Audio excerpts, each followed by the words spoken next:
ഇത് free media Kerala. ഞാൻ നിങ്ങളുടെ സ്വന്തം അമർജിത്ത് വി ഗോപാൽ. അപ്പോൾ കൂട്ടുകാരെ, ഇന്ന് നമ്മൾ നോക്കാൻ പോകുന്നത് 2014 ലോക്സഭാ ഇലക്ഷൻ്റെ കോട്ടയത്ത് നിന്ന് കിട്ടിയിരിക്കുന്ന മറ്റൊരു കിടിലൻ അപ്ഡേറ്റ് ആണ്. അപ്പോൾ കോട്ടയത്ത് നിന്ന് കിട്ടിയിരിക്കുന്ന കിടിലൻ അപ്ഡേറ്റ് എന്താണെന്ന് വെച്ചാൽ, ഇത്തവണ UDF സ്ഥാനാർത്ഥിയായിട്ട് വരാൻ പോകുന്നത് നമ്മുടെ സ്വന്തം കേരള കോൺഗ്രസ് ജേക്കബ് ഗ്രൂപ്പിൻ്റെ ചെയർമാനും തൊടുപുഴ MLA-യുമായ PJ ജോസഫ് എന്നാണ് പറയുന്നത്. അതായത് UDF-ൻ്റെ യോഗത്തിൽ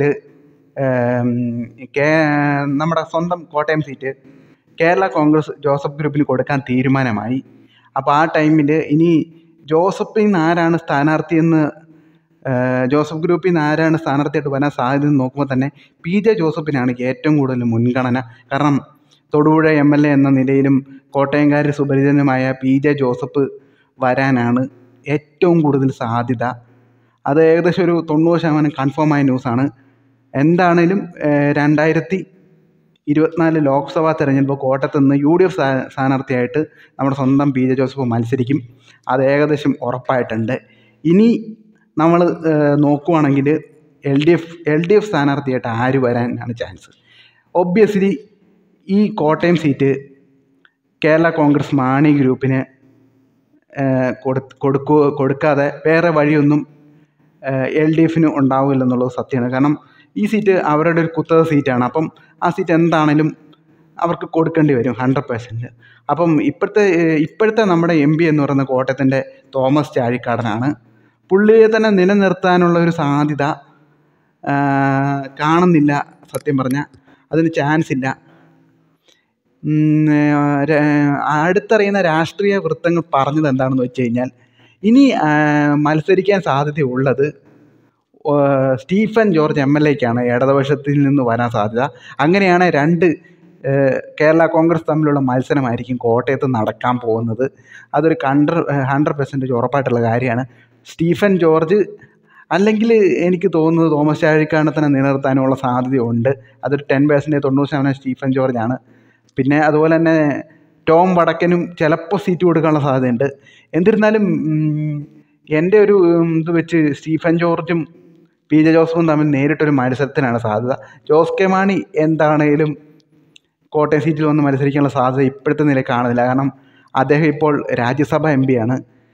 6 കൊല്ലം എന്താണെങ്കിലും പുള്ളിക്ക് കാലാവധി ഉണ്ട്. അപ്പോൾ പിന്നെ പുള്ളി അത് കളഞ്ഞ് ഇതിലോട്ട് വരേണ്ട കാര്യമില്ല, ആവശ്യകതയില്ല. ഓൾറെഡി MP ആയതുകൊണ്ട് എന്താണെങ്കിലും പുള്ളി അത് കളഞ്ഞിട്ട് ഇങ്ങോട്ട് വരില്ല. അപ്പം നറുക്ക് വീഴാനുള്ള സാധ്യത സ്റ്റീഫൻ ജോർജ് ആയിരിക്കും. അങ്ങനെയാണെങ്കിൽ കേരളം കണ്ട ഏറ്റവും വലിയൊരു ഫൈറ്റായിരിക്കും കോട്ടയം ലോക്സഭയിൽ നടക്കാൻ പോകുന്നത്. സ്റ്റീഫൻ ജോർജ് വേഴ്സസ് നമ്മുടെ സ്വന്തം PJ ജോസഫ്.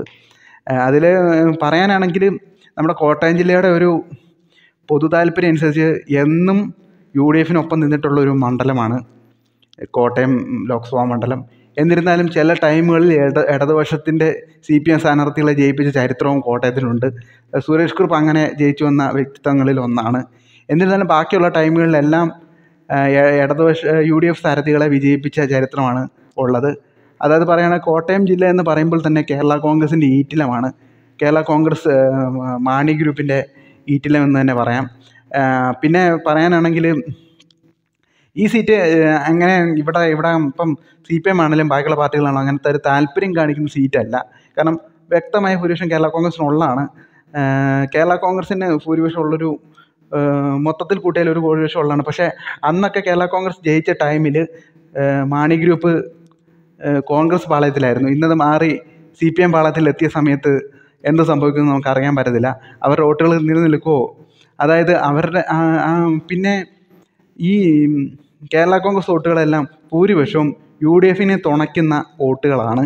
UDF അനുഭാവമുള്ള വോട്ടുകളാണ് കൂടുതലും. അത് മാറി അവർ ഇടതുപക്ഷത്തിലേക്ക് വന്നപ്പോൾ വോട്ട് സ്പ്ലിറ്റാകാതെ വോട്ട് പിടിച്ചാൽ ഇവിടെ ഇടതുപക്ഷത്തിന് ജയിച്ച് കയറാനുള്ള സാധ്യതയുണ്ട്. അല്ലാതെ അവരുടെ വോട്ടുകൾ സ്പ്ലിറ്റായി UDF-ലേക്ക് പോയി കഴിഞ്ഞാൽ UDF-നാണ് ജയസാധ്യത ഏറ്റവും കൂടുതൽ. അത് പറയാൻ കാരണം എന്തെന്ന് വെച്ച് കഴിഞ്ഞാൽ, ഇവിടുത്തെ ഒരു രാഷ്ട്രീയ ചക്ര അതുപോലെ തന്നെയാണ്. കേരള കോൺഗ്രസിൻ്റെ ഈറ്റിലം വോട്ടിൻ്റെ ബേസ് എടുത്താൽ പോലും കേരള കോൺഗ്രസ് കഴിഞ്ഞാൽ പിന്നെ ഏറ്റവും കൂടുതൽ വോട്ടുള്ളത് ഇവിടെ CPM-നാണ്. അത് കഴിഞ്ഞിട്ടേ കോൺഗ്രസ്സിന് വരുന്നുള്ളൂ. അതുപോലെ ഒരു വ്യക്തമായ മുൻഗണനയുള്ള പല മണ്ഡലങ്ങളും ഇവിടെ തന്നെ ഉണ്ട്.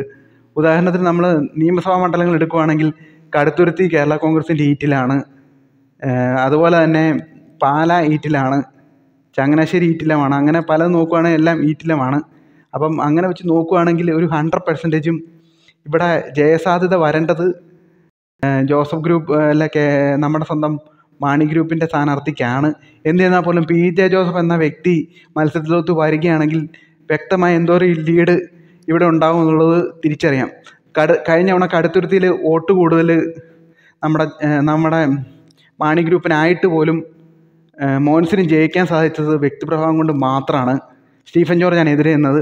ഏകദേശം 4500 വോട്ടോട് കൂടിയാണ് ഏറ്റവും കൂടുതൽ ഇടതുപക്ഷത്തിന് കിട്ടുന്ന കുറച്ച മാർജിനാണ് കഴിഞ്ഞ തവണ കിട്ടിയത്, കൊണ്ടുവരാൻ സാധിച്ചിട്ടുണ്ട്. അതുപോലെ തന്നെ ശക്തനായ സ്ഥാനാർത്ഥി വന്നു കഴിഞ്ഞാൽ മത്സരം പൊടിക്കും. ആര് ജയിക്കുമെന്ന് പറയാൻ പോലും പറ്റാത്ത സാധ്യതകളാണ്. പക്ഷേ